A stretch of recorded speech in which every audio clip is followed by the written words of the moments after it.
a Casa da Moeda do Brasil. A gente vai ver como é feito o nosso rico dinheirinho. A Casa da Moeda tem mais de 300 anos e fica em um complexo industrial na zona oeste do Rio de Janeiro. A empresa tem 3 fábricas, uma gráfica que faz passaportes, selos e outros produtos, uma fábrica de moedas e uma de cédulas. E é nessa que a gente vai primeiro. Esse aqui é o papel que chega na Casa da Moeda. Já não é um papel comum, papel todo preparado. Se você olhasse uma folha dessa contra a luz, você já conseguiria ver as marcas d'água, que são aquelas partes mais finas e mais grossas do papel que formam uma impressão. Esse monte de papel, que já vem colorido e com fio magnético, vai para uma impressora offset, que funciona de um jeito parecido com uma impressora de revista. Mas uma gráfica comum costuma criar imagens usando só 4 cores. Aqui, as notas chegam a ter 27 cores diferentes, e a impressão acontece dos 2 lados do papel ao mesmo tempo. É nessas máquinas que são colocadas no papel as tintas invisíveis, que só aparecem com luz ultravioleta e aquelas microimpressões que a gente só consegue entender usando uma lupa.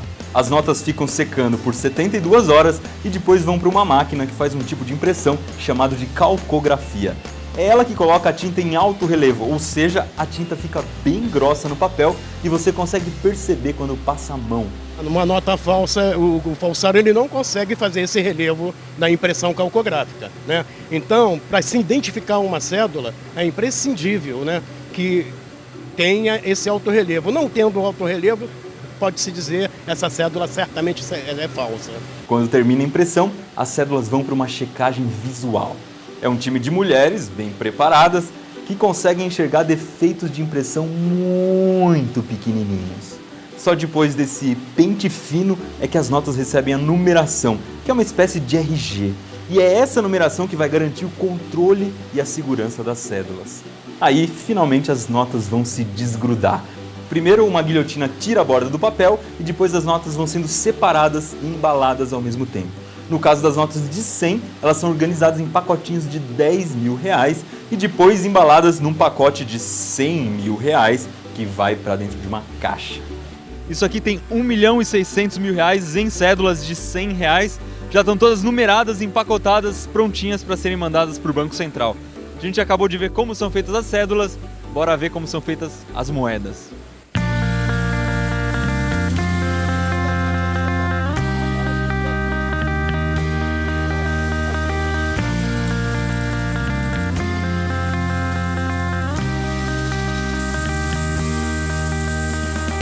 O que chega para fazer a moeda são esses pedacinhos de metal. Esse aqui você deve ter imaginado, é da moeda de R$1. É um núcleo de aço inox e na parte externa tem aço inox com uma cobertura de bronze.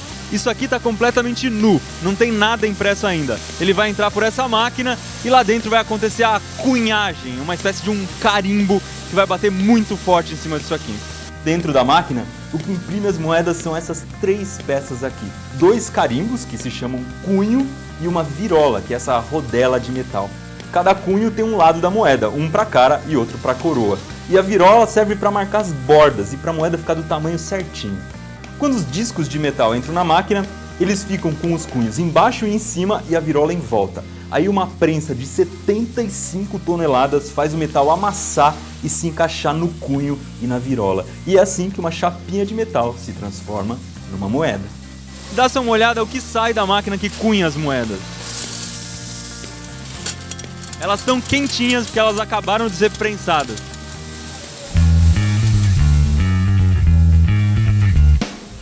O que impede de uma pessoa pegar um pedaço de metal e fazer uma moeda em casa? Por que é difícil de falsificar? O que garante que ninguém vai falsificar uma moeda?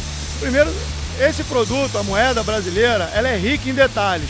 Para você fabricar um matrizeiro com a complexidade que é, fica bem difícil de se reproduzir. Precisa de maquinários extremamente caros, né, que é onde eles estimulam o investimento do falsificador.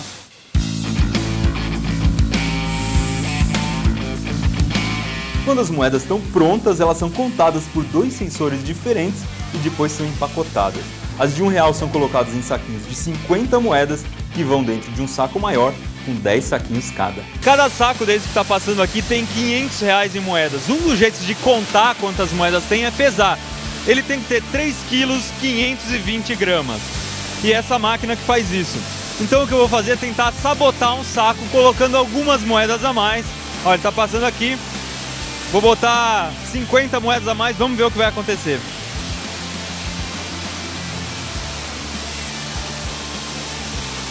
O saco de moedas foi rejeitado.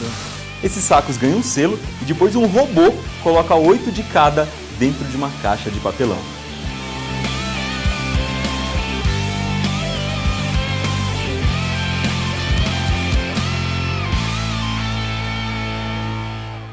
Eu estou sentado aqui no produto final da cunhagem de moedas. Esse pallet, os pallets de moedas de R$1 tem 128 mil moedas de R$1 que vão para o Banco Central.